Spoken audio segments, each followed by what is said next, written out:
Salam alaikum, Azul, bonsoir. Du temps des Bouteflika, quand Saïd Bouteflika était aux commandes du pays, assisté en cela par les chefs de l'armée et à leur tête Gaïd Saleh.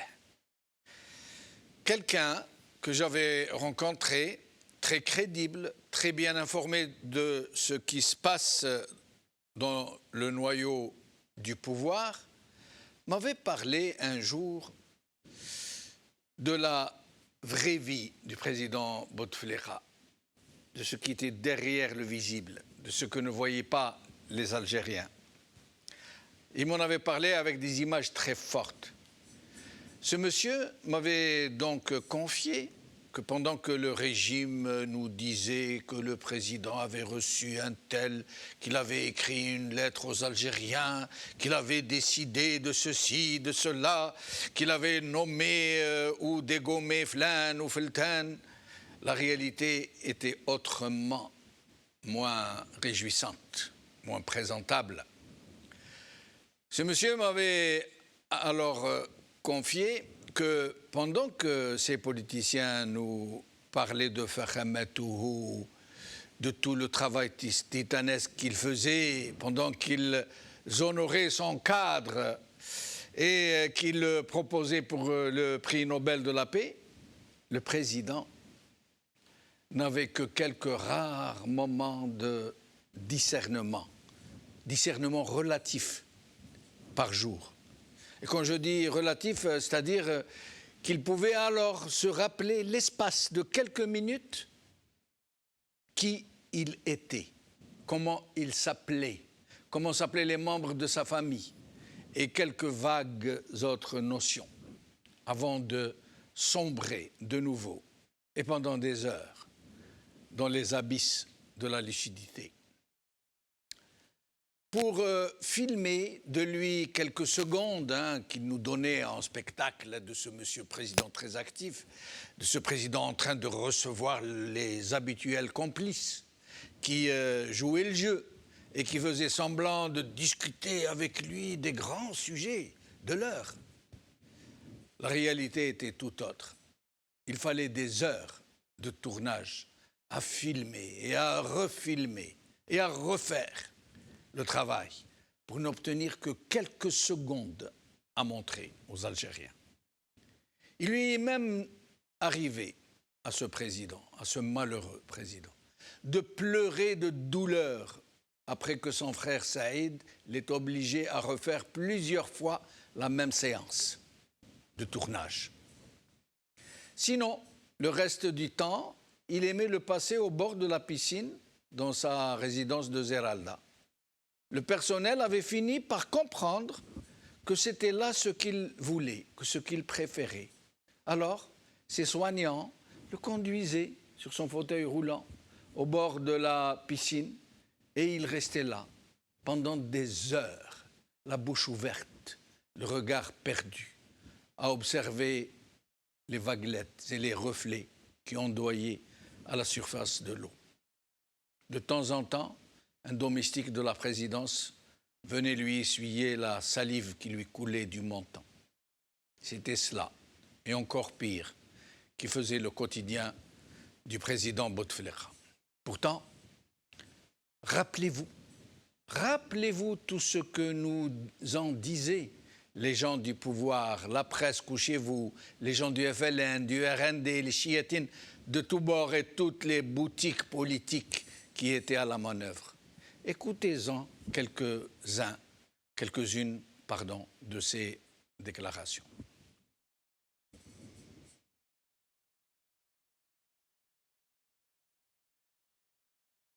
Le président Bouteflika m'a donné une impression de grande maîtrise intellectuelle.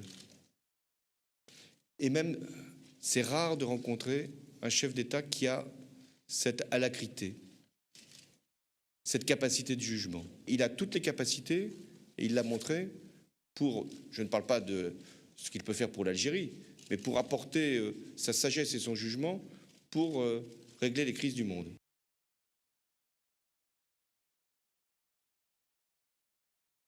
J'ai eu hier au téléphone le président Bouteflika avant de survoler l'Algérie et de me rendre sur le sol malien par courtoisie, après le message de félicitations qu'il m'avait envoyé. Je lui ai fait part de ma détermination sur ce sujet et de mon souhait de pouvoir en parler avec l'Algérie de manière très franche. Et je tenais à remercier le président Bouteflika pour son accueil. Nous avons eu en présence du président du Conseil des Nations, du Premier ministre, de plusieurs de ses ministres et de deux de mes ministres, un échange qui a porté sur d'abord le contexte international.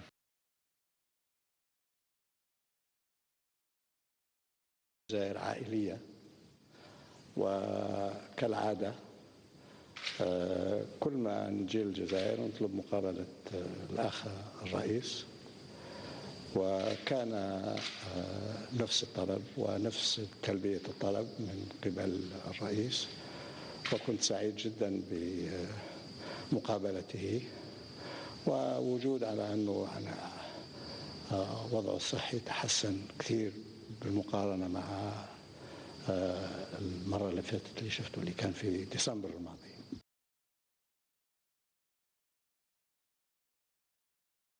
Pour toutes, que c'est un pays qui est dirigé. Il y a quelqu'un qui est à la barre qui s'appelle le président Abdelaziz Bouteflika. Je ne fais rien sans lui demander. Je ne décide pas sans lui demander. Il faut que tout le monde le comprenne. C'est un pays qui a maintenant ses institutions. Pour Monsieur le Président de la République, je peux vous affirmer qu'il est en bonne santé. Nous allons le voir tout à l'heure.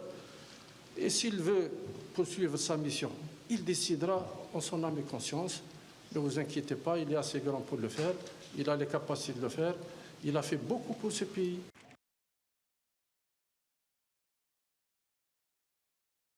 Va-t-il ? Mais la fonction d'un porte-parole, c'est de parler au nom de l'autre. J'ai bien compris. J'ai bien compris. Donc je suis là pour parler au nom du président de la République. Il va bien. Il va bien. Sa santé s'améliore régulièrement. Vous l'avez vu avec nous tous. Avant-hier, il a reçu John Kerry. Il a reçu l'émir du Qatar. C'est quelqu'un dont les fonctions mentales fonctionnent très bien. Il a un problème de rééducation fonctionnelle. Il est en train de poursuivre sa rééducation et ça s'améliore de jour en jour. Mais sa tête fonctionne très bien. Alors.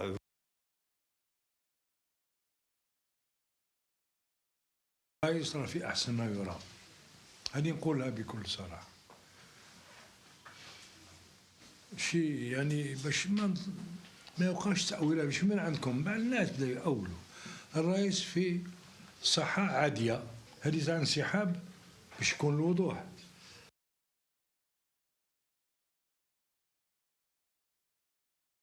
قولوا بلي رئيس الجمهورية مات راه ميت وراكم تكلخونا حنا مع رئيس الجمهورية حي ميت حنا أوفياء قولوا بلي رئيس الجمهورية مات راه ميت وراكم تكلخونا حنا مع رئيس الجمهورية حي ميت. Aujourd'hui, par un curieux bégaiement de l'histoire, nous sommes en train de revivre le même scénario presque, même si c'est de façon moins clownesque. Hacha les clowns.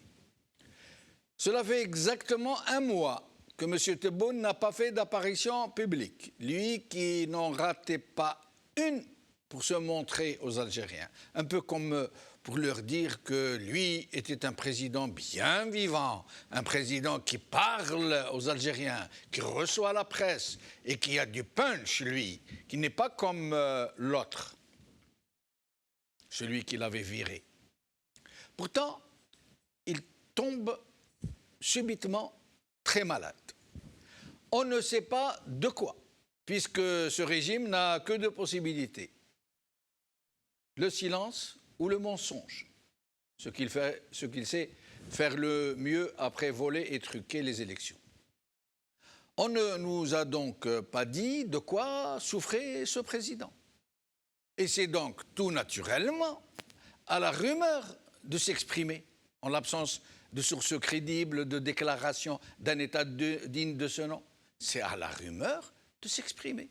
Pour que les habituels moralisateurs, comme l'impayable ministre de l'Information, et néanmoins porte-parole du gouvernement, viennent nous sermonner et nous dire du haut de sa superbe que le journaliste sérieux ne relaie pas les rumeurs. Ah oui. vous verrouillez totalement toutes les sources d'information, vous interdisez à tous vos relais officiels de faire la moindre déclaration, vous allez jusqu'à retirer une information, un communiqué venu de votre propre gouvernement, communiqué du gouvernement, vous le retirez de la PS. Et quand les gens se posent des questions, en essayant de recouper ou de se faire une idée, vous les accusez d'enfreindre les règles de l'éthique et de la déontologie. Zama, zama. Mais écoutez ce qu'ils nous ont distillé au compte-gouttes après que les Algériens aient constaté que le dit président avait disparu des radars. Écoutez bien. Le 17 octobre, ils nous disent qu'il a été placé en isolement, juste en isolement, après que des cas suspects de la Covid-19 dans son entourage aient fait leur apparition. Ce n'est pas lui, son entourage. Par précaution, on l'a isolé. Le 24 octobre, le palais présidentiel annonce que le dit président entame un confinement volontaire de 5 jours suite à l'apparition de symptômes de la Covid-19. 24 octobre, un tweet, Trump ou Macron, lui aussi fait des tweets. Il écrit directement aux Algériens. Et qu'est-ce qu'il nous écrit sur son compte officiel, Monsieur le Président Tebboune? Je le cite. « Je vous assure que je vais bien et que je poursuis mon travail à distance. » Fin de citation. Le 27 octobre 2020, un communiqué des services du Premier ministre nous apprend qu'il a été admis à l'hôpital militaire de Ain Naja et que son état de santé n'inspire aucune inquiétude. Pourtant, quelques instants seulement après la diffusion de ce communiqué, il a été retiré de l'APS, retiré de l'agence officielle de l'État algérien, sans aucune autre explication. Le 28 octobre, la présidence nous apprend qu'il a été transféré vers un hôpital allemand pour des examens médicaux approfondis, sans plus. Le 3 novembre, la même présidence donne une indication et nous apprend que le président poursuit son traitement dans un hôpital allemand spécialisé après avoir été atteint de la Covid-19. Le 9 novembre, un communiqué de la présidence nous parle, je cite, d'un état de santé qui s'améliore. Un état de santé qui s'améliore. Là, je m'arrête un instant. S'il a le Covid, s'il a seulement le Covid, même dans une phase respiratoire critique, pourquoi l'avoir évoqué en Allemagne? Puisqu'en Algérie, il y a tout ce qu'il faut pour ça, surtout au niveau de la présidence. Il ne manque rien. Ils ont les meilleurs respirateurs du monde, ils ont les meilleurs médecins du monde, ils ont la meilleure disponibilité de tous les moyens qu'il leur faut. Et en Allemagne, si c'est juste une question de Covid, les meilleurs médecins allemands ou les meilleurs médecins du monde ne pourraient pas mieux faire que les médecins en Algérie avec le matériel qui leur est permis. Si c'est un Covid. D'accord? Maintenant, si... Supposons que c'est un Covid et qu'eux, par habitude, parce qu'ils vont se soigner même pour une grippe, même pour arrêter de fumer à l'étranger, ils aient décidé de l'envoyer. Ils ne font pas confiance aux médecins algériens. Mais allez. Et dans ce cas, si c'est juste un Covid, pourquoi ça fait un mois qu'on ne l'a pas vu? Pourquoi il ne met pas un masque et qu'il ne vienne pas nous parler? Simple question. M. Trump est tombé malade. Il a mis un masque, il a parlé aux Américains. M. Johnson, Royaume-Uni, après 4 jours, il a mis un masque, il a parlé. Et donc, si son état s'améliore, qu'il n'a qu'un Covid, pourquoi ne vient-il pas nous parler, nous rassurer? Le 15 novembre 2020, la présidence nous dit que le président Tebboune, atteint du coronavirus, a terminé le protocole sanitaire et effectué actuellement les examens médicaux post-traitement. Ça veut dire après le traitement. Ça veut dire ça, il a fait tout ce qu'il fallait faire, on l'a examiné, il a fini son traitement, ça veut dire il est guéri. Attendez, et on nous sert le dessert avec ce très algérien paragraphe, écoutez bien. En application des instructions du président, c'est lui qui a demandé, hein, en application des instructions du président, il a demandé depuis l'hôpital où il se trouve, Monsieur Abdelmajid Tebboune, concernant l'information de l'opinion publique sur l'évaluation de son état de santé, le staff médical l'accompagnant assure que Monsieur le Président a achevé le protocole de soins prescrit et subit actuellement les examens médicaux post-opératoires. C'est-à-dire, ça, c'est bon. Qui m'a automobile après que le mécanicien l'ait réparé, on arrive, lavage, époussetage, polish. C'est tout. C'est tout. Nous allons essayer de parler de tout ça. لاجونس هذه أنا قلت ونزيد نكرر ونأكد أن النظام المنظومة الصحية نتاعنا أحسن منظومة في المغرب العربي وفي إفريقيا حب من حب وكره من كره النظام المنظومة الصحية نتاعنا أحسن منظومة في المغرب العربي وفي إفريقيا حب من حب وكره من كره Algérie entre perplexité et inquiétude, c'est le titre de notre émission d'aujourd'hui. Pour en parler, j'ai le plaisir d'avoir ici avec nous Farida Hamidi, psychologue clinicienne. Merci d'être avec nous. Merci Farida. à vous. Bonsoir tout le monde. Merci. Karim Naïtou Slimane, militant politique. Karim, merci d'être avec nous. Bonsoir Jamaldine, merci pour l'invitation. Bonsoir Farida, bonsoir à tous les téléspectateurs. Merci. Alors nous allons être bientôt rejoints par Fatih Titouche qui est en route. Alors, mes chers amis, d'abord, ce dernier communiqué de la présidence, c'est incroyable. Hein, on est en train de nous dire qu'il a fini son traitement, qu'il est dans une phase... Attends, je vais vous le relire. En application des instructions du président de la République, c'est-à-dire que c'est lui qui a donné les instructions. Monsieur Abdelhamid, concernant l'information de l'opinion publique, ça veut dire qu'il faut informer l'information. Sur l'évolution de son état de santé, le staff médical accompagnant assure que M. le Président a achevé le protocole de soins prescrit et a subi actuellement les examens médicaux post-protocole. Ça veut dire quoi en termes médicaux? Qu'il est guéri? Qu'il est en convalescence? Je laisse Karim commencer. Le temps de...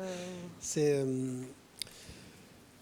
on va commencer Bederja parce que si on fait une analyse, c'est dans l'imaginaire algérien qu'on pourrait peut-être trouver une expression qui rendrait compte de cette pépite de langue de bois politicienne, mais vraiment de bas étage. Voilà, donc il a fini le protocole et voilà. Prescrit. Le protocole prescrit. Après, il ne nous informe pas sur les résultats, sur l'état de santé actuel du président qui aurait donné donc instruction au corps médical l'accompagnant pour nous informer, alors que si réellement il aurait été en bon état et en état de le faire, il aurait pu le faire lui-même. Nous, on aurait préféré quand même avoir voilà. Après, politiquement, quand même, c'est grave. C'est-à-dire, c'est l'histoire qui se répète. Et là, par contre, c'est un retour éternel de l'histoire, mais qui ne se fait plus sur une durée de siècles, de décennies, mais qui se fait en mois, donc en quelques mois. On a le scénario du président finissant, Abdelaziz Bouteflika, qui, là, se reproduit avec M. Tebboune. Et donc, ce que disaient tous les Algériens et tous les observateurs de la scène politique algérienne, que la Tebbounia, en fait, est la pire poursuite et la pire prolongation de la Bouteflikia, là, se réalise concrètement par la dégradation de son état de santé et surtout la gestion parce que ça arrive, hein, ça peut arriver à tout le monde de tomber malade, même gravement malade, même peut-être de décéder, ça arrive, nous sommes tous des humains, des mortels, mais en réalité, ça devrait normalement, cet état de santé de M. Tebboune devrait être géré autrement, surtout quand ce même régime affirme qu'ils ont accompli la rupture avec l'ancien système, avec l'ancienne méthode de l'ancienne Algérie. Qu'on est dans la nouvelle et que Algérie. maintenant, on est dans la nouvelle Algérie, ce qui nous a un peu maintenant, ce qui nous laisse un peu sur notre faim, parce qu'on s'attendrait quand même à un changement, au moins dans la forme, avec un minimum de transparence. Mais je pense que la question est beaucoup plus profonde que l'état de santé de M. Tebboune. C'est une remise, c'est une image de ce régime, Jamaldine. C'est l'image d'un régime malade, profondément atteint, duquel on doit se débarrasser pour ne pas risquer le paquebot Algérie. Parce qu'on voit déjà que cette fonction présidentielle de façade ne fonctionne plus. Et on dirait que même le destin s'acharne pour nous montrer, pour nous dire, voilà, il n'y a personne à bord. Parce que même si on va dire que le président est malade et que son état de santé ne lui permet pas de s'exprimer publiquement, très bien. Pourquoi il abandonne le navire Algérie pour aller se soigner à l'étranger? Quel message la présidence est en train d'envoyer aux Algériens dans un moment de crise mondiale, historique? Il n'y a aucun, à ma connaissance, vous me contredirez si vous avez l'information, aucun chef d'État, aucun chef d'État n'a fait pareil. Aucun chef d'État n'a abandonné son pays pour aller se soigner ailleurs. Et donc, mais on ne sait même pas de quoi il est malade, parce que la rumeur, elle est... Bien sûr. Elle est très riche en informations de tout genre, et il est fort à parier qu'il y a du vrai dedans. Certains le donnent avec un cancer en stade final, d'autres, il aurait subi un AVC, d'autres disent que c'est une comorbidité, je ne sais pas laquelle, qui aurait vraiment explosé avec le Covid. Donc, c'est pas sûr. Parce que et on ne peut pas blâmer les spéculateurs parce que, justement... C'est fermé. C'est fermé. Tout est géré dans l'obscurité totale. Donc, quand il n'y a pas de transparence, c'est normal que ça nourrit... De spéculer. Voilà, c'est tout à fait naturel. Et moi, j'insiste toujours sur le côté politique de la chose, Jamaldine. C'est quand même gravissime, la situation actuelle. Ça veut dire que tous ceux qui nous ont bassinés pendant des mois et des mois avec la nouvelle Algérie, je pense notamment à des présidents de partis que je ne citerai pas et que tous les Algériens connaissent, qui nous ont dit, qui ont essayé de nous convaincre et de mentir au peuple et de dire au peuple que les choses ont changé au sommet de l'État, que maintenant on est passé à une nouvelle ère et qu'on a rompu avec les anciens procédés, tout ça, tout ça. Finalement, comme disent les Allemands, il n'y a pas plus pertinent que le réel. Et là, le réel donne raison au Hirak, donne raison aux opposants qui sont restés droits dans leurs bottes par rapport à leur position initiale, qui réclament, qui continuent de réclamer un changement, une rupture avec ce système et un changement radical. Farida, je sais que la question, moi je comprends parfaitement que vous l'ayez éludée, parce que quelqu'un qui n'apparaît pas, alors qu'il aurait pu, avec son masque, puisqu'il se porte bien, puisqu'il donne des instructions à ses médecins de nous informer, puisque ceci, cela, pourquoi c'est vrai que la question est difficile. Elle est difficile, elle est incompréhensible. En même temps, la réponse, elle est quand même relativement simple. Ah, allons-y. Ne peut apparaître celui qui est absent. Il n'est pas là. Un quart d'heure avant sa mort, la palisse vivait encore. Il n'est pas là. Donc, en fait, et effectivement, là, tu as dit exactement là où on est en ce moment, c'est que c'est un régime qui, en utilisant des outils, on le sait très bien, pour la manipulation d'une nation, pour la propagande, il est mis à nu. Il est mis à nu. Donc, c'est par la force des choses, il est ramené à un réel qu'il a, pendant tout son règne, il a essayé justement de déformer cette réalité-là, cette perception du réel dans les yeux d'un peuple. Voilà, et ça a été travaillé depuis très longtemps. C'est un outil qui existe, c'est instrumentalisé, ils l'ont récupéré chez le colon. Malheureusement, ils sont nuls, ils n'ont pas pu le parfaire, et heureusement pour nous, parce qu'ils ont tout essayé pendant les 20 ans de Bouteflika. c'était vraiment la période de démoralisation. Ça s'appelle vraiment comme ça, hein, dans une guerre psychologique. Et ça prend à peu près 15-20 ans, en fait. Parce que c'est travaillé sur une génération, à peu près, en fait, ou deux, pour arriver vraiment à démoraliser les gens. Et ce travail-là, on arrive à anesthésier complètement les gens, en fait, pour ne pas réagir. Est-ce qu'il est encore efficient parce qu'on constate malheureusement que beaucoup de nos compatriotes, ils sont encore sensibles, qui se laissent encore embarquer. Oui.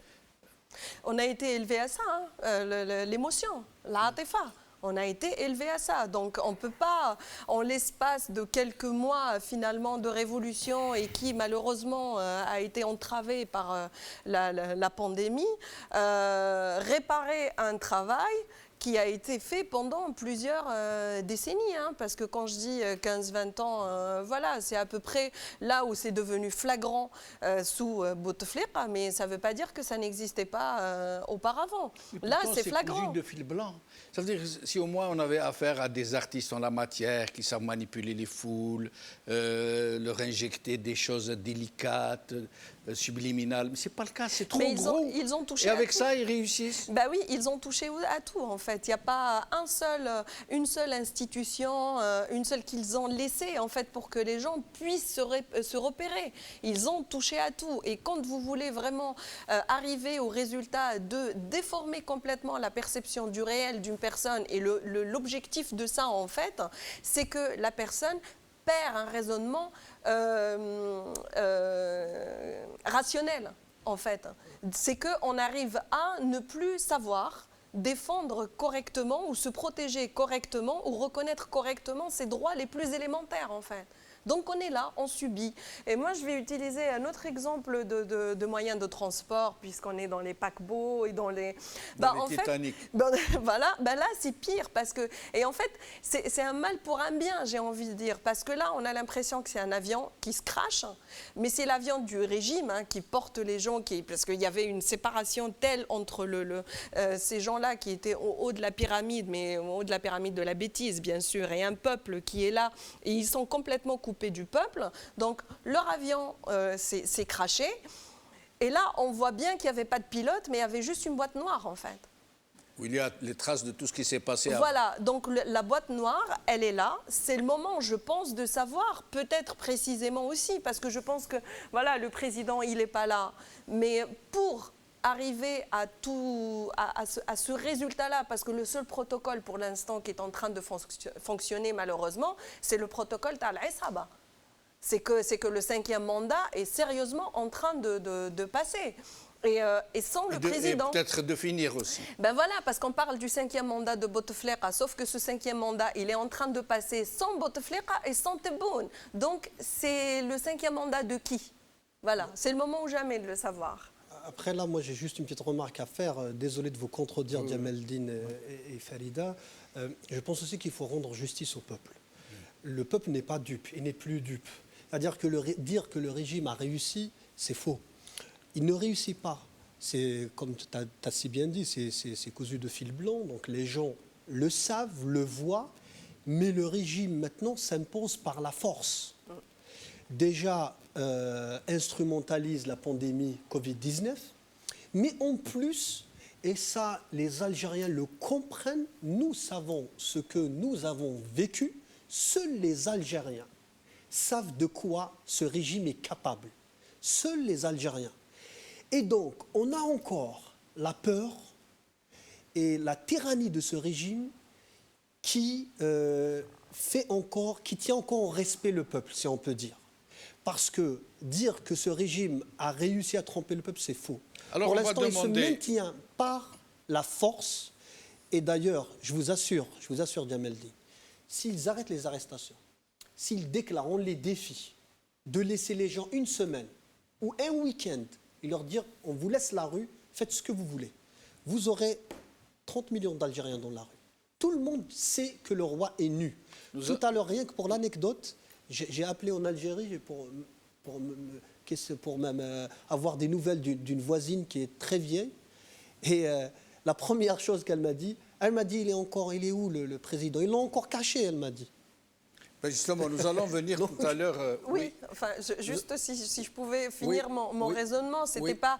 En fait, c'était vraiment pour dire que j'allais finir par la prise de conscience du peuple, en fait, a surpris tout le monde, parce que les 20 ans de Bouteflika, où il y avait ce travail-là de démoralisation et de vraiment faire arriver à un état d'anesthésie totale, bah, finalement, et franchement, moi la première, hein, on a tous été surpris par cet élan et par cette grande intelligence d'un peuple qui a trouvé sa résilience dans le Hirak et qui a montré au monde entier le degré de civisme dont il était capable, alors que dans les moyens, il n'a bénéficié de jamais rien finalement pour avoir ce degré de civisme. Alors que la logique aurait dû provoquer l'inverse. Bah, ça relève du miracle. La maintenant, malheureusement, en fait, je ne dis pas parce que de toute façon, le mal ne triomphe jamais. Je suis peut-être assez romantique dans ce... Mais mon expérience dans la vie a fait que je n'ai pas vu le mal triompher autour de moi, en tout cas. Même si, voilà, il gagne des petites batailles, mais il perd toujours à la fin. Espérons. La réalité, c'est que effectivement, ce jeu-là, avec l'absence d'un président malade, et puis le jeu avec la communication de dire qu'il va mieux, qu'il va... Bah, en fait, c'est de faire passer une constitution qui, finalement, est refusée par tout ce peuple-là, mais on va se l'avoir imposée d'une manière ou d'une autre. Et c'est là où, effectivement, il faut chercher des solutions et profiter de ce vide-là, en fait, pour leur rappeler qu'il y a des lois qui existent. On est quand même dans un... Enfin, c'est un pays où il y a des droits, ils ne sont peut-être pas appliqués, ces lois-là. Mais voilà, il faut poser maintenant sur la table des gens qui disent, et des intellectuels surtout. Hein. On attend surtout des intellectuels de dire clairement, comme ils ont pris position à la période du Covid pour dire aux gens il faut suspendre les marches et il faut se protéger les uns les autres, ils ont pris cette responsabilité-là à cette époque-là. Je pense que l'histoire se rappellera, voilà, des gens qui auront pris la responsabilité de dire stop, on va arrêter de se moquer du peuple et on va faire quelque chose pour combler ce vide, mais par des gens qui sont compétents et qui ne sont pas malades surtout. Ce vide, Fatih Titouche qui vient de nous rejoindre, merci d'être avec nous. Fatih Titouche, militant politique, qui a été pris dans la circulation, je présume. Oui, c'est juste que je sors un peu assez tard du boulot, donc le temps d'y arriver, voilà, et je m'en excuse. Merci en tout cas. Beaucoup de mots, le vide imposé, le vide que ce régime a créé dans ce pays. Vous avez un sentiment de vide dans tout ce qui est en train de se passer? J'ai surtout un sentiment que tous les gens qui ont parlé de crise profonde, de crise institutionnelle ou multidimensionnelle, nous avons là la preuve, nous avons là les éléments en fait visibles de cette crise des institutions, parce que le régime en fait est dans le déni. Le régime n'a pas accepté qu'il est en train de vivre une crise multidimensionnelle très profonde, c'est-à-dire qui ne date pas de 2019, qui ne date pas de Bouteflika, qui date d'une accumulation.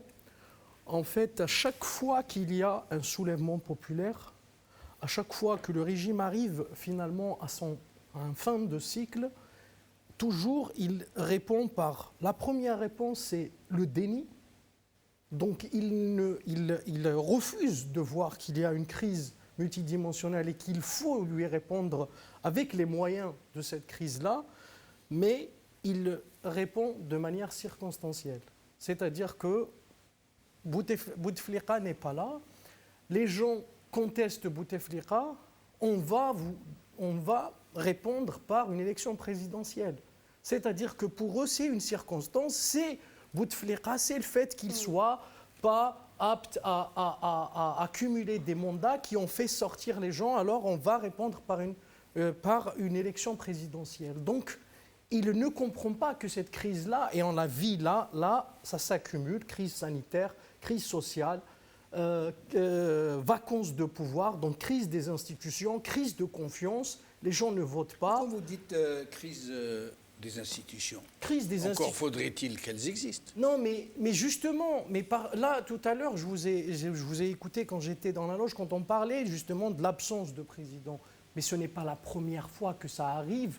Dans différents pays, ce genre de choses peuvent arriver, même dans de grandes nations. Mais on ne les sent pas de la même manière. C'est-à-dire que quand le président n'est pas là, tout de suite, il y a tout un procédé qui est prévu pour que qu'il n'y ait pas de vacances de pouvoir, pour que le vide, ce qu'on appelle le vide, soit comblé assez rapidement. Pourquoi ? Parce que les pouvoirs sont répartis. Parce que le président ne détient pas tout, parce qu'on n'attendra pas le président pourquoi on n'aurait pour pas dit promulguer une plutôt constitution.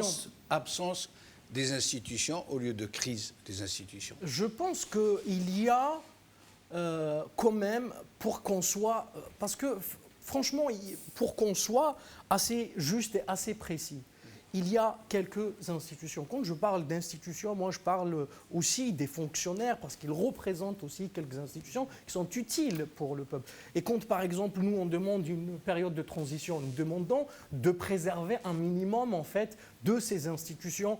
Et comme dirait, c'est-à-dire que vous savez le code de la route c'est des institutions en fait. C'est les codes de coutumiers c'est des institutions. Là en fait on se retrouve avec un régime... Mais est-ce que vous ne craignez pas de donner une certaine caution à un régime qui est tout ce qu'on veut, sauf institutionnel, sauf constitutionnel? Bien évidemment, le régime ne fonctionne pas. Le régime n'est pas un régime tel que le régime russe, où on peut dire de ce régime qu'il est autoritaire mais légaliste. C'est-à-dire que quand il veut opprimer, il met une loi répressive et il se tient à la loi. Quand Poutine, il voulait rester au pouvoir, et il respecte la Constitution, il reste derrière le rideau, puis il revient. Non, notre régime ne respecte pas tous ces procédés, etc. Mais aujourd'hui, en fait, ça se voit. Même les gens qui, de bonne foi, disaient on va laisser une chance à ce régime. Peut-être qu'avec l'arrivée de ce président-là, il va y avoir des choses qui vont changer. J'ai entendu des gens, des intellectuels comme ça, qui sont pris par cet élan-là, en nous expliquant c'est très compliqué, il y a l'État profond, il y a des guerres de clans, et que peut-être il faut laisser progressivement faire les choses et qu'on va commencer à d'abord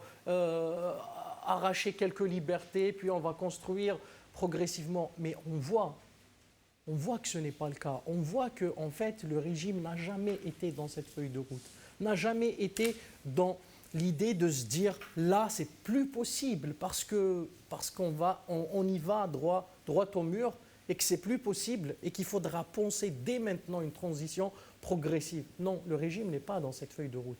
Le régime, il est dans la seule, j'ai envie de dire, dans la seule feuille de route qu'il a dessinée depuis 1962, c'est de se maintenir au pouvoir parce que, ayant pris le pouvoir de force, il est condamné à rester au pouvoir pour, comme le disait Farida, pour cacher cette boîte noire et cacher tout ce qu'on peut découvrir. Parce qu'on sait beaucoup de choses, mais je crois que ce qu'on va découvrir le jour où on découvrira cette boîte noire va impressionner même les plus aguerris de ce qu'il est capable de faire, ce régime, ou de ce qu'il a été capable de faire. Alors, je vais profiter du lièvre que vous avez levé, même si ce n'est pas très dans notre sujet, cette histoire d'institutions de crise, d'institutions qu'on agite souvent dans les discussions algériennes. Qui personnellement me semble vraiment sujette à caution, parce que dire crise des institutions, à mon humble avis, voudrait dire qu'il y a des institutions qui sont en crise. Karim ? Oui, je partage tout à fait vos réserves sur cette question-là, parce que déjà dire que le régime ne comprend pas le vrai problème qu'il y a, que c'est un problème institutionnel, que c'est une crise d'institution, c'est déjà accorder du crédit à ce régime. Le régime comprend bien, en fait, le nœud du problème, il le voit très très bien. Il sait très bien qu'il s'agit, en fait, de sa propre existence. C'est pour cela que, très habilement, certains discours sont un peu transférés sur les institutions pour dire que, justement, il y a, et que la crise du régime algérien, c'est une crise institutionnelle, c'est une crise d'institution, ce qui supposerait au départ, c'est-à-dire ce qui postulerait systématiquement qu'il y a des institutions qui existent et que ces institutions-là, c'est juste une question de réglage, de quelques rééquilibrages, et que ce n'est pas le système entier qui pêche, mais c'est juste que la distribution du pouvoir pour ces institutions. Moi, ce que je vois, c'est que le régime algérien, il ne faut jamais oublier que c'est un régime issu du parti unique. C'est un régime qui est anti-institutionnel, qui ne reconnaît pas les institutions. Si bien qu'en Algérie, actuellement, on pourrait dire qu'il y a une seule institution, c'est un pouvoir, si on peut dire, uni-institutionnel, qui ne reconnaît pas le pouvoir, le partage du pouvoir issu du parti unique. Lorsqu'il y avait le parti unique, le pouvoir était unifié, clair, il n'y a qu'un seul pouvoir, c'est le parti unique, une seule idéologie, le raïs, c'est fini, basta, on n'en parle plus, et le peuple, c'est Jumhur. Actuellement, nous sommes dans le même paradigme politique. Et le fait de supposer qu'il y aurait une existence des institutions supposerait de la même manière que ce régime-là, par exemple, reconnaît, par exemple, la séparation des pouvoirs. Et que ce régime, par exemple, est tenté et qu'il pourrait accepter un jour que le pouvoir soit divisé en 3 sous-pouvoirs ou 3 institutions qui on aura le pouvoir juridique, on aura le pouvoir... Non, ce régime-là, justement, c'est là le nœud du problème. Ce régime-là ne reconnaît pas les institutions, sauf comme décoration, comme élément trompe-l'œil, élément d'une pièce de théâtre. C'est pour ça que le problème, c'est pour ça que là, je vais vous poser une question pour répondre à votre question. Oui. Est-ce que la présence ou l'absence de M. Tebboune change quelque chose? La Rien question du tout. à Varida. Ça ne change rien. Pourquoi? C'est une question pour... Ça ne change rien. Pourquoi? Parce que la fonction, ce régime ne reconnaît même pas la fonction présidentielle que comme justificatif pour unir les pouvoirs. C'est pour ça qu'à chaque fois qu'on fait une modification de la Constitution, on rajoute les pouvoirs pour le président, parce qu'on sait très bien que lorsqu'on cumule tous les pouvoirs dans cette personne, dans cette tombe de paille présidentielle, ceux qui contrôlent ce président auraient le pouvoir. Donc le problème en Algérie, et c'est ça le problème qu'a soulevé le Hirak, il a mis le train sur les rails, c'est un problème de légitimité. D'où émane le pouvoir? Le peuple, le Hirak veut que ça émane du peuple, d'autres voudraient que ça émane de Tagara, en tout cas pas du peuple. Le problème, il est là, et le rapport de force se fera sur ça. Et avant de revenir à la légitimité populaire, aucune institution n'aura de poids parce qu'elle ne sera pas légitime. On sait très bien comment on devient président, on sait très bien comment on devient parlementaire, on sait très bien comment on devient ministre. Tout le monde sait, c'est des règles de jeu tacites de la vie politique. Et c'est pour cela que maintenant, lorsqu'on voit que certains partis actuellement et certains militants sont tentés par la prochaine redistribution des rôles, on voit très bien quel discours ils adoptent. Alors, je vais donner la parole. Je vais juste rebondir pour que je ne sois pas quand même mal compris. Pour rester dans le fil. Oui, pour qu'il n'y ait pas d'incompréhension. En fait, quand je parle des institutions, moi je considère que, par exemple, quand on va dans une période de transition, suis-je clair, je pense que toute élection nationale, sauf les élections locales, dans lesquelles on peut contrôler le processus et on pourrait créer des foyers de résistance, sont peut-être à étudier de près. Toute autre élection nationale est sous le contrôle du régime et il faudra s'éloigner le plus loin possible et continuer à délégitimer le régime sur ça. Par contre, si on va dans un processus de transition, une transition démocratique, qu'on discutera, qu'il y ait un compromis politique large autour de toute l'opposition sur les contours de la transition.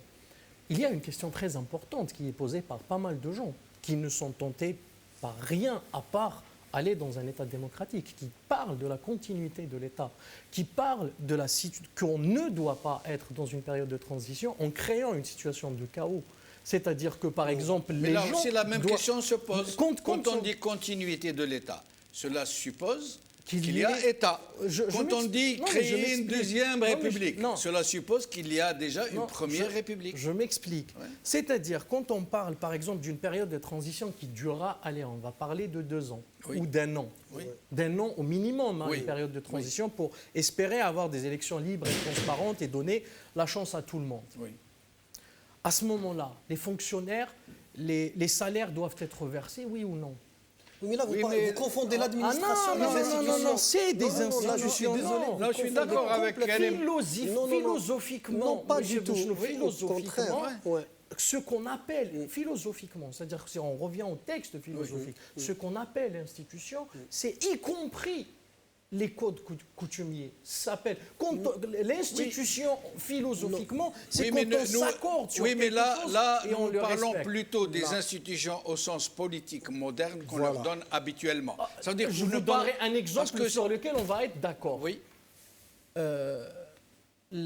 L'institution, allez, on va dire régalienne ou la police, l'institution militaire. Oui. Ces 2 institutions-là. Oui. Est-ce qu'on pourrait créer une crise à l'intérieur de ces institutions lors d'une période de transition? Ou alors... Mais qui parle de ça? Mais on parle des institutions, on parle de continuité de l'État. Vous confondez confondez les appareils de l'État avec les institutions politiques. Il n'y a aucun désaccord. Je pense qu'il n'y a aucun désaccord entre moi. Je me trompe peut-être en termes de terminologie politique. Pour moi, l'armée n'est pas une institution. Absolument. L'armée, non. L'armée, c'est un corps, c'est une force armée au service du peuple qui n'est pas une institution. C'est ce qu'on appelle... Pour moi, les institutions, c'est clair. Les institutions, ce sont celles qui représentent les 3 pouvoirs. Voilà. Le Parlement, le gouvernement, la présidence de la République en tant que pouvoir exécutif, le pouvoir judiciaire et les institutions telles que... Si vous me permettez, Djamaldine, je pense qu'il y a confusion entre ce qu'on appelle les institutions et les corps constitués de l'État. Les corps constitués de l'État et l'administration étatique fonctionnent et continuera de fonctionner dans tous les cas. Il suffirait par une promulgation constitutionnelle de transition pour 1 an ou pour 2 ans pour fixer les règles. Les institutions de l'État qui constituent le nœud du problème algérien. Je vous donne un exemple d'une institution qui n'existe pas et qui pourtant compte des membres et qui touche 80 millions de centimes par mois, qui est le Conseil constitutionnel, le Majlis al-Dstouri. Il existe qu'en faisant partie de l'institution législative. Il a une existence formelle.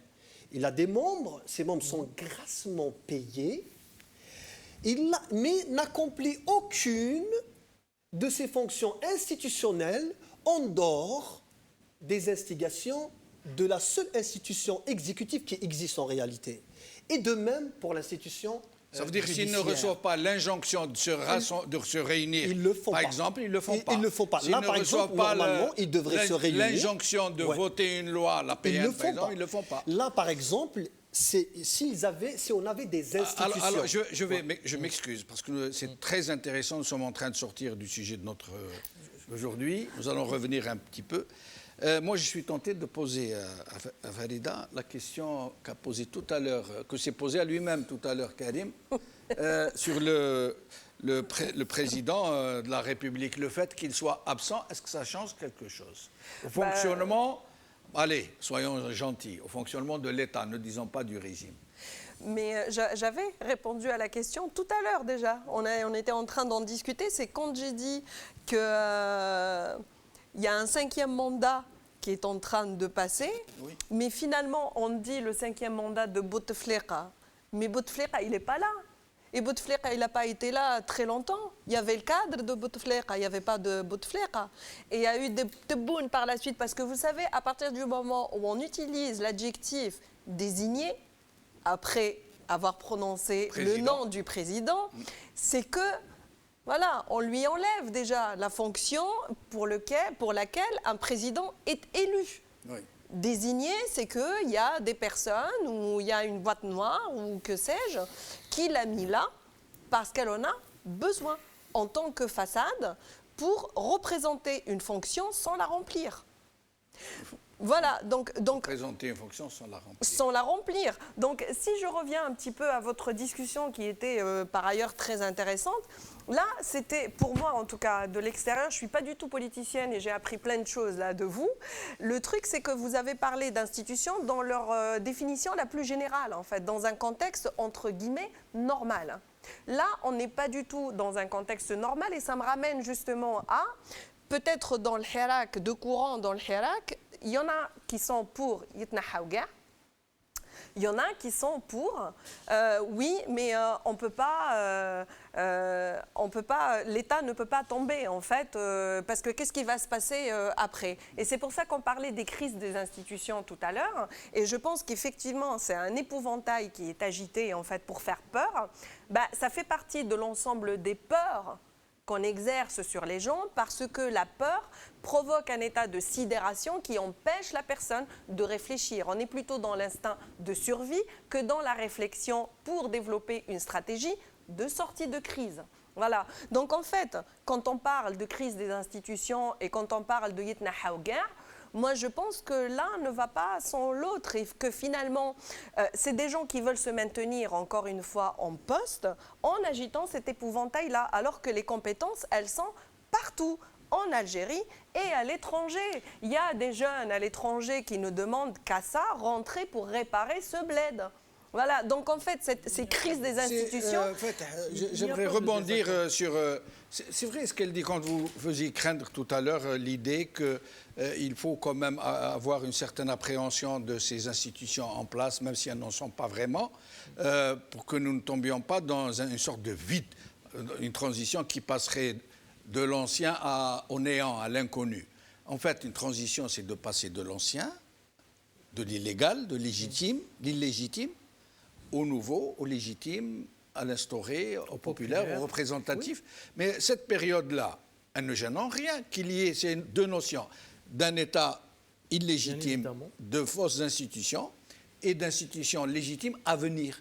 Et la transition qui est entre les deux se passerait en accord avec les deux parties, en fait. Mais après, on va parler des conditions de faisabilité. Moi, j'ai milité pour une assemblée constituante. Je continue à croire que c'est la solution la plus adaptée pour qu'on corrige cette crise de confiance entre les élites, je ne parle pas du régime là, hein, des élites politiques et du peuple. C'est-à-dire que pour qu'on revienne vers une démocratie représentative dans laquelle ceux qui sont élus sont représentatifs du peuple. Donc pour qu'on soit très d'accord. Par contre, on va revenir sur les conditions de faisabilité. Alors, que ce soit en militant sur pour l'Assemblée constituante ou pour la période de transition, si on veut avancer, il faudra qu'on fasse un peu le bilan de ce qui s'est passé. Beaucoup de gens qui ne sont pas du tout avec le régime avaient cette crainte-là de cette période de transition. On a répondu comme on peut, mais je pense que jusqu'à maintenant, la réponse qui serait peut-être la plus pertinente, c'est de répondre texte à l'appui. Moi, par exemple, je parle et j'invite les gens à se mettre d'accord sur un programme de transition. Un programme de transition qui règle toutes les questions. On va donner un exemple. En période de transition, doit-on annuler toutes les lois? Ou alors uniquement les lois liberticides et proposer une loi organique ou des lois, par exemple loi électorale, des lois sur les médias. Qui serait habilité? Voilà les vraies questions. Qui serait habilité? Bien évidemment, je termine juste.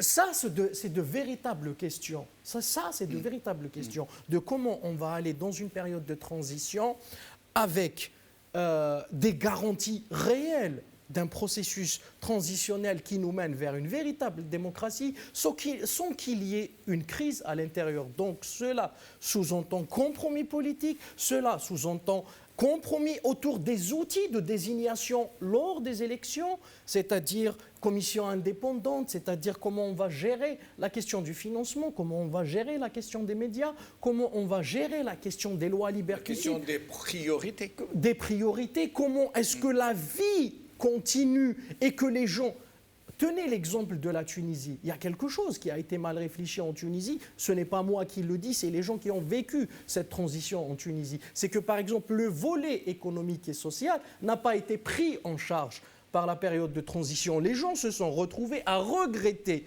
l'ère Ben Ali parce qu'il n'y a pas eu assez de pédagogie, comme quoi il va y avoir une période de transition et pendant cette période de transition, il ne faudra pas faire regretter les gens parce qu'ils ne touchent pas de salaire ou parce qu'il y a une crise économique ou parce qu'il y a quelque chose de très probable, les acteurs économiques, et on sait qui sont les acteurs économiques en Algérie, c'est nos adversaires, c'est des patrons qui roulent pour des généraux. Ces acteurs économiques peuvent mener une véritable contre-révolution, une véritable guerre en pleine période de transition. Toutes ces questions-là doivent être, le jour où on aurait un programme de transition qui répond précisément à toutes ces questions-là, je pense qu'on aura rempli cette fonction-là de conditions de faisabilité d'une période de transition et on aurait peut-être convaincu beaucoup plus.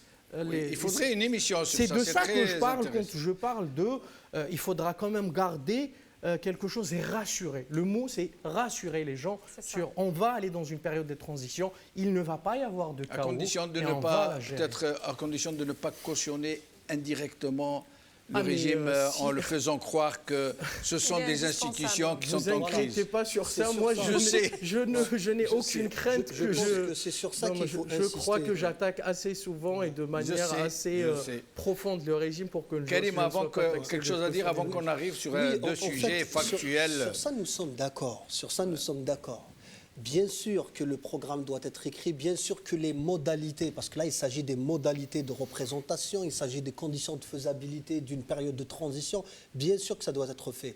Moi, je vous avais interpellé tout à l'heure sur le diagnostic de départ, c'est de ne pas dire que c'est une crise institutionnelle, multidimensionnelle seulement, c'est une crise de régime, parce que ce régime-là, il ne faut pas lui donner crédit de dire qu'il fonctionne selon des institutions, et c'est ces institutions-là qui posent problème.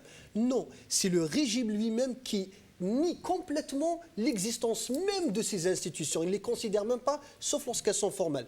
Après, pour la gestion de la période de transition, comme vous avez dit, ça mérite une émission spéciale. Oui. Évidemment, il y a des choses à mettre en place pour réussir ce challenge. Alors, nous avons deux sujets brûlants en Algérie en ce moment. Il y a l'explosion du Covid et il y a cette... c'est plus qu'une vacance, c'est une carence, c'est un peu Bouteflika bis ou saison 2 qui se répète. C'est du déjà vécu. C'est du déjà vécu. C'est incroyable, hein. On nous dit le président a donné des instructions lui-même à ses médecins pour dire il est en période post-traitement. Le retour des lettres. Le retour des lettres, il nous écrit, il nous fait un tweet. Et donc, il y a ça. Et là, en l'occurrence, ce n'est pas une question d'institution, c'est une question... D'ailleurs, le titre d'émission, c'est « Incertitude, perplexité et inquiétude ». Les gens, non seulement ils sont perplexes, ils ne comprennent rien à ce qui se passe, mais en plus, il y a de l'inquiétude. Parce qu'il n'y a plus l'argent comme avant dont disposait le régime pour acheter tout, pour colmater les brèches. Là, c'est vraiment... Nous avons une crise économique qui déboule et nous avons une incertitude, y compris à nos frontières, avec des problèmes avec lesquels probablement certains sont en train de jouer. Et cette histoire de Covid qui est en train d'exploser, certains hôpitaux ont affiché fermés, quasiment. Mustafa Bacha, par exemple, l'hôpital le plus prestigieux, il a fermé officiellement ses portes. Il ne peut plus accueillir de malades. Et il n'est pas le seul, semble-t-il, loin s'en faut. Alors, par quoi on commence? Le Covid? Oui. Alors déjà, est-ce que c'est possible qu'un hôpital ferme ses portes? Déjà, est-ce qu'un service public... Oui, puisque ça vient d'être fait en Algérie. Bon, ça vient d'être fait en Algérie, c'est bien de le préciser. En Algérie, c'est fait. Déjà, premièrement. Deuxièmement, je pense que le système de santé en Algérie, c'est pas le Covid, c'est pas la Covid qui l'a rendu inopérant ou dans cet état catastrophique, il l'était déjà. C'est que c'est un système qui ne peut pas répondre même à d'autres besoins qui sont très basiques en termes de santé publique. Oui. Donc imaginez une pandémie qui sévit dans le monde entier. Maintenant, la question du Covid, elle n'est pas instrumentalisée seulement en Algérie, elle est instrumentalisée partout dans le monde. Pardon, on me dit dans l'oreille que ça a été démenti, l'information à l'hôpital Moustapha Bacha est fermée. L'hôpital aurait démenti, alors que c'est la presse nationale dans son entièreté qui l'a annoncé. Et ben, voilà. C'est comme la PS, hein, on publie un communiqué du gouvernement qu'on retire après. Vous voyez, là, c'est en direct, en fait. Ça, c'est une information, j'ai envie de dire, c'est pas pour faire la maline, mais on ne me la fait pas, en fait. Je travaille dans un service public, et un service public, il ne ferme pas, en fait. Évidemment. Il s'arrange pour trouver des solutions, pour répondre aux besoins du public, mais il ne ferme pas. Il n'est pas habilité à fermer un service public, ce n'est pas un commerce. Voilà, on a rapport à l'humain, donc on trouve d'autres solutions, mais on ne ferme pas, en fait. Voilà, dans un pays où on connaît la valeur du service public, bien sûr. Donc là, en l'occurrence, les médecins ou le personnel de Moustapha Bacha a été accusé de quelque chose qui est quand même, parce que c'est une accusation de fermeture d'hôpital quand même. Mais du moins, même s'il démente, alors que les premières heures, personne n'a démenti, jusqu'à preuve du contraire, jusqu'à maintenant je l'apprends moi-même, mais sinon, il y a au moins saturation de tous les hôpitaux en Algérie. Mais ça, les cimetières sont pleins et on nous dit qu'il y a 14 morts par jour. Des gens sont obligés d'acheter leurs médicaments de leur propre poche, sans couverture sociale.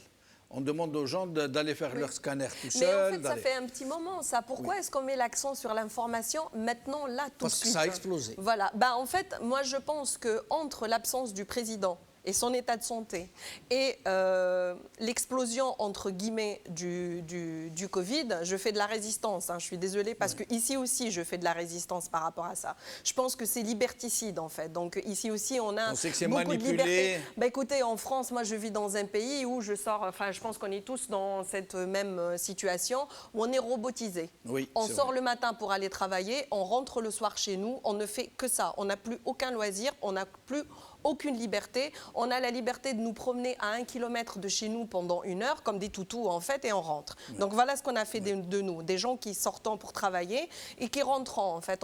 On ne vit plus du tout pour nous, on ne vit que pour produire en fait. Voilà, donc même le service public, il ne fait que de la productivité. Et vous faites le lien avec l'Algérie qui pourrait utiliser Moi je pense que c'est une pandémie mondiale qui... oui, bien sûr, tout à fait. Et puis à ce moment-là, précisément, où le président n'est pas là, où il y a explosion du Covid, sauf que ce sont deux informations, effectivement, qui peuvent, dans un réel qui soit rationnel, alarmant, bien sûr, sauf qu'on est dans un réel où moi j'ai l'impression qu'on est en train de nous donner l'impression que ce sont les deux informations importantes en ce moment, or que non.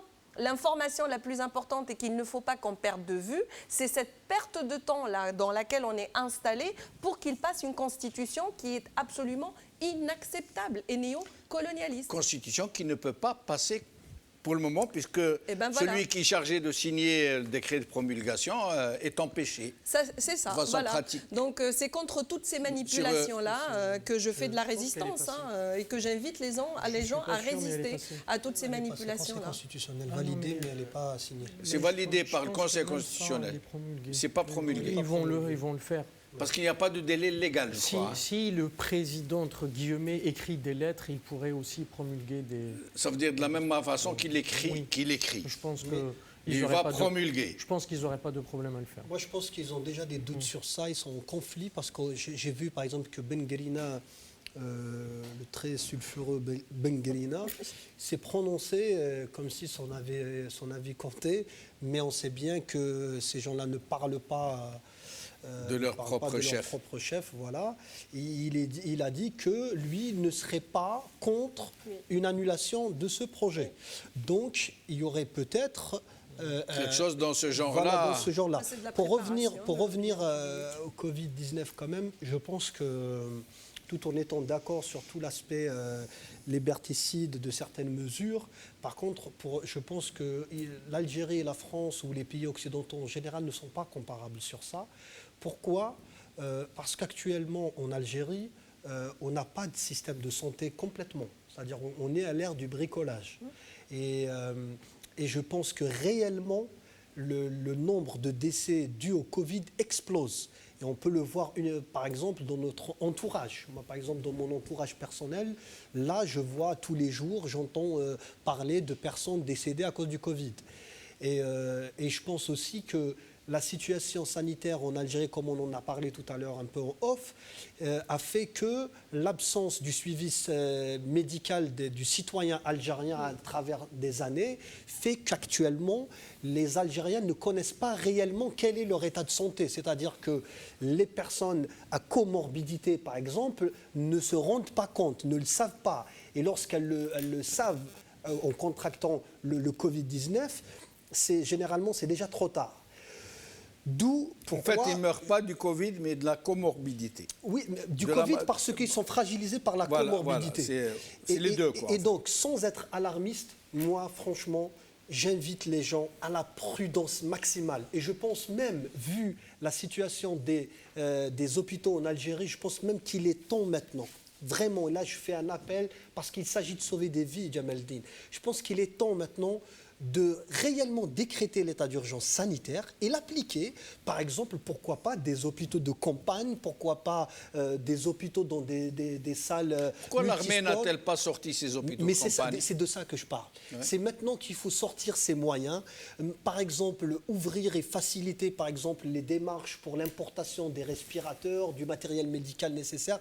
C'est maintenant qu'il faut le faire. Je pense que Covid, actuellement, frappe de plein fouet l'Algérie et je pense que c'est quand même une situation grave. Il faut la prendre au sérieux et surtout protéger les personnes âgées et les personnes à comorbidité, maladies respiratoires, obésité, diabète. Il faut vraiment se protéger, prendre ces choses-là au sérieux. En fait, Titouche, une question. Pourquoi il y a urgence sanitaire, il n'y a aucun doute là-dessus, c'est en train d'exploser, un point incroyable. Mais pourquoi ne pas confier la direction de la réaction à cette crise aux médecins?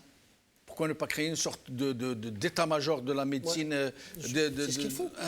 Je ne sais pas, une institution, un comité d'experts, dire d'une certaine manière, qui s'occuperait de ça, qui définirait les priorités, les hiérarchies, ce qu'il faut faire, ce qu'il convient d'observer ou non.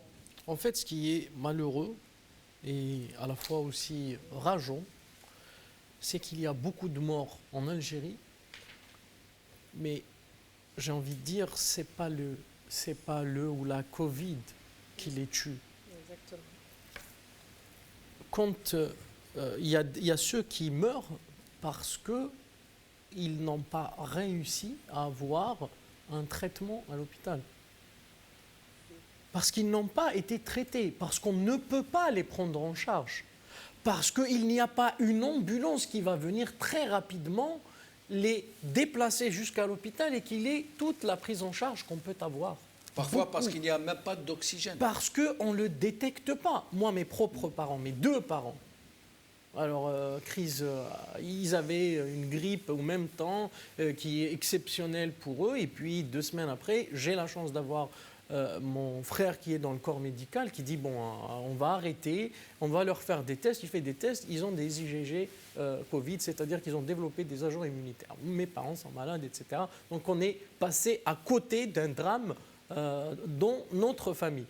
C'est pour vous dire que, et pourtant, ils sont allés à la clinique, etc. Et personne ne les a alertés pour leur dire il y a une forte probabilité que vous ayez le Covid et qu'il vous faut un traitement. Beaucoup de gens meurent pour ça. Beaucoup de gens meurent aussi parce que le régime, entre guillemets, et nous aussi, on devrait faire ce travail parce qu'on ne doit pas compter sur lui, banalise. Quand le régime cache les vrais chiffres, contre le régime, parce que moi je connais des médecins qui sont... Pourquoi il les cache? Mais écoutez, ce ne devrait pas être dans son intérêt. Je connais des médecins qui sont dans le Hirak, qui sont contre ce régime, qui ne dénoncent pas. Quand je leur dis pourquoi vous ne dénoncez pas, ils me disent nous sommes devant un dilemme. Si on dénonce, il y a une instruction claire qui dit que tout médecin qui parlerait en public de la situation sera expulsé, sera tout simplement licencié. Ils disent, dans une situation comme ça, si nous sommes licenciés, si nous sommes sortis du jeu, nous aurons été utiles à quoi? on aurait dénoncé, ok, et après, qui va prendre en charge ces malades? Donc, on est dans cette situation, cette banalisation, on a beaucoup banalisé, parce que le régime, quand même, avec ses médias de masse, a participé à dire que nous gérons la situation, qu'il n'y a pas assez de morts, que finalement nous en sortons beaucoup mieux que tous les pays développés. Ça a créé une sorte de banalisation. Et aussi, donc là, je rejoins Karim, notre rôle aussi est de faire prendre conscience que ok, le Covid, c'est un virus qui est dangereux, etc., et qui pourrait peut-être avoir la même proportion de mortalité que la grippe.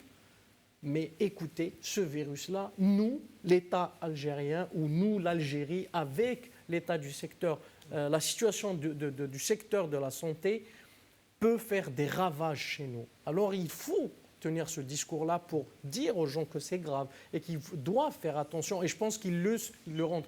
Moi, j'arrive plus à rentrer sur Facebook parce que je vois des annonces de décès, des dizaines d'annonces de décès chaque jour. C'est incroyable. Les gens prennent conscience aussi de ça. Et en plus de ça, donc on a l'accumulation de tous ces problèmes-là, des problèmes sociaux. Il n'y a pas de prise en charge.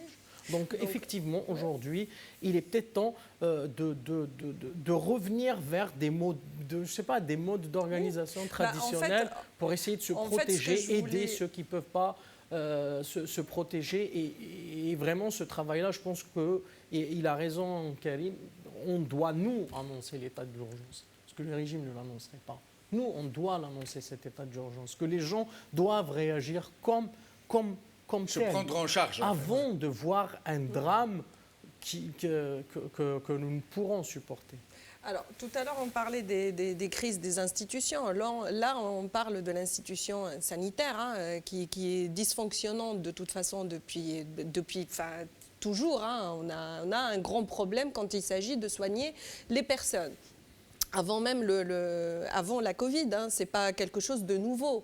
C'est que la Covid, elle est arrivée, bon d'accord, c'est un facteur létal chez certaines personnes, mais pas chez tout le monde. C'est devenu grave, donc je reviens toujours à la source, c'est que c'est ce régime-là finalement qui est à l'origine de tous ces morts. C'est pas forcément la Covid en fait. Oui, la Covid, c'est une maladie qui, chez des personnes fragiles, qui ont déjà des maladies ou qui sont âgées, peuvent en mourir, mais pas toute la population. Donc, on a plein d'exemples aussi dans notre entourage. Moi, j'ai une personne très proche de moi. Elle a un triple ponctage, elle est cardiaque, elle a attrapé le Covid, ça va très bien.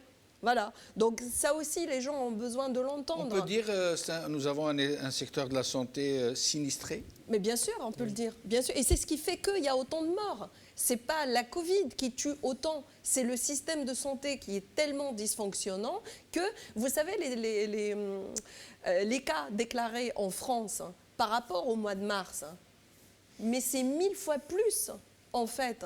Mais il n'y a pas autant de morts. Pourquoi ? Parce que le système de santé s'est adapté aussi à la prise en charge de la maladie. Ce n'est pas qu'il s'est adapté à la maladie, il s'est adapté à la prise en charge, en fait. Et même les gens sont maintenus maintenant beaucoup moins en soins intensifs qu'à la première période. Donc ils sortent avec moins de séquelles, en fait. Donc en Algérie, c'est des pays où la médecine s'adapte parce qu'elle en a les moyens. Donc en Algérie, en fait, la Covid tue parce que le système sanitaire n'a pas les moyens de soigner les gens.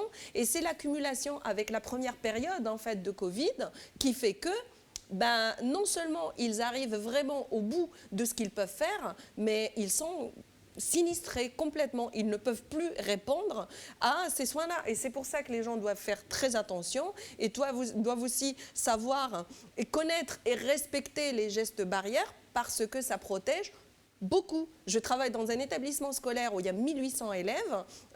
C'est là où il y a l'explosion de cas de Covid. Voilà, je ne l'ai pas encore attrapé. Je ne sais pas si je vais l'attraper demain ou après-demain. Pour aller dans votre sens aussi, il y a quelque chose. C'est que quand on dit que le secteur de la santé est complètement sinistré, alors on ne va pas le réparer en 2 mois, en 1 semaine. C'est là où, par exemple, un régime ou un État où des gens qui sont vraiment légitimes et qui sont respectueux de leur peuple déclarent l'état d'urgence sanitaire, demandent de l'aide. Demandent de l'aide. Ils n'ont pas envie de demander de l'aide. Quand on est incapable, nous ne sommes pas plus développés. Nous ne sommes pas plus développés que l'Italie. Nous ne sommes pas plus développés que les Espagnols. Qu'avaient fait les Italiens et les Espagnols? Ils ont demandé de l'aide. Ils ont dit, nous ne pouvons pas. Et ils ont obtenu de l'aide. Nous ne pouvons pas. Nous devons faire ça. Nous devons demander de l'aide parce que nous n'arriverons pas tout seuls. Et parce qu'on ne peut pas corriger toutes les lacunes ou tout l'héritage, cette accumulation des problèmes qui a fait que nous avons un secteur de santé complètement sinistré. Nous ne pouvons pas le réparer en 2 ou 3 semaines. Et c'est pour ça, pour cette question-là de Covid, et c'était le sens de mon propos tout à l'heure, il ne faut pas confondre, même pour nous, même pour les militants, il ne faut pas confondre l'heure de l'action et l'heure du bilan. Là, actuellement, il faut vraiment qu'on soit tous dans l'action préventive. Et par la suite, on aura tout le temps et le loisir de faire le procès du système, de faire le bilan. Comment mettre en pratique ce que vous avez proposé? Qu'est-ce que vous avez dit? Appeler à l'application d'un état d'urgence sanitaire. Là, par exemple, les militaires, ils ont des hôpitaux de campagne, on le sait. Oui. Là, par exemple, il est temps, dans certaines régions où les hôpitaux sont submergés, ils ne peuvent plus accueillir de monde, c'est d'installer ces hôpitaux, de réquisitionner les gymnases. Mais qui serait le pilote d'une action pareille? Là, c'est l'exécutif. L'exécutif. C'est l'exécutif. Gouvernement. Oui. Un état d'urgence sanitaire. Oui. À travers déjà le Premier ministre, le ministère de l'Intérieur. Et là, en collaboration bien sûr avec l'armée. Après, nous, on sait très bien que c'est l'armée qui a le premier mot. En tout cas, pour ça, on ne va pas les juger sur les mécanismes. On va dire il faut faire les choses maintenant. Il faut les faire. S'il n'y a pas de moyens, il faut sonner la sonnette d'alarme. Il faut tirer la Et c'est là toute la différence entre les institutions et les corps de l'État, l'administration, qui reste une machine neutre. Tout à fait. Dans n'importe quelle. Elle n'est pas idéologisée, elle n'a pas. C'est là que ça vient. Mais elle est néanmoins sous les ordres d'un régime qui donne tous les ordres. Voilà, et qui conduit les situations comme elles doivent être conduites, parce que là, actuellement, la situation, elle est quand même grave. On voit les décès se multiplier un peu partout. Oui. Les gens banalisent certaines choses, et c'est quand même grave. Et avec le temps, je pense qu'il y aura des séquelles sur la population. Et je pense que même pour l'action politique militante, on aura tout le loisir par la suite de reprendre les marches, de reprendre l'action politique d'opposition. Mais actuellement, il faut se concentrer sur la prévention, parce que c'est quand même, il s'agit de sauver des vies. Et pour l'instant, rien n'est fait. Quand on a parlé de l'armée, enfin, quand j'ai entendu parler de l'armée cette semaine, c'est en l'occurrence dans ce qu'ils veulent faire avec le Maroc. Je n'ai pas à aucun moment entendu, voilà, éventuellement, état d'urgence ou quoi que ce soit. L'armée devrait se mobiliser pour le moment contre le Covid. Tout le monde. Voilà, donc on rajoute une peur à une autre peur. Et moi, je suis désolée. Hein, en fait, c'est une déformation professionnelle. C'est pas du tout en contradiction en plus avec ce que tu dis. Pour moi, la peur tue, en fait. Voilà, le fait que les gens aient peur, ça tue. Parce qu'on prend les plus mauvaises décisions, en fait, au plus mauvais moment. Dans certaines circonstances, la négligence aussi. Absolument, tue plus. Bien sûr. Après, j'ai envie de dire presque, est-ce que les gens ont les moyens de se protéger ? À partir du moment où, même ici, moi je vois des gens qui n'ont pas les moyens au bout d'un moment de s'offrir un masque propre. C'est des gamins qu'on a parfois dans les établissements qui ont un masque toute une journée, ou parfois qui remettent le même, qui reviennent avec le lendemain, surtout quand c'est en tissu. J'ose même pas penser à certaines régions, effectivement, en Algérie, où les gens n'ont pas les moyens de s'offrir ces gestes barrières-là, en fait. Faites un mot. Oui, si je dois dire un mot, c'est ça, c'est que nous devons... moi, je connais des régions qui, lors de la première vague du Covid, se sont organisées pour importer du matériel, pour mettre, par exemple, des zones d'isolation, tracer, en fait, travailler avec je parle bien des pouvoirs locaux, c'est-à-dire des maires, etc. Et tout. Je pense qu'on doit revenir vers cette forme d'autogestion. Et aussi, ça pourrait nous servir plus tard, hein, parce qu'on pourrait faire de l'autogestion pour gérer une crise comme celle-ci, et plus tard, ça nous servira comme aussi mode d'organisation pour résister Mais à autre là-dessus, chose. ça me semble vraiment la solution. Une sorte de oui. comité de gestion, de Oui. tajmat Je pense que les gens, Et je très pense que les localisé, gens doivent très À localisé. l'échelle nationale, et les réseaux du Hirak sont déjà assez solides pour pouvoir, à mon avis, S'organiser. s'organiser et faire, Moi, et je faire ce pense que travail sur un nécessaire. plan local et après, ça va s'élargir à tout le territoire. Merci à vous tous. Merci à Karim Naïtou Slimane. Merci à Fatih Titouche. Merci à Farida Hamidi. Merci à vous. Merci à vous, chers amis, de nous avoir suivis. Qala khair, bislama.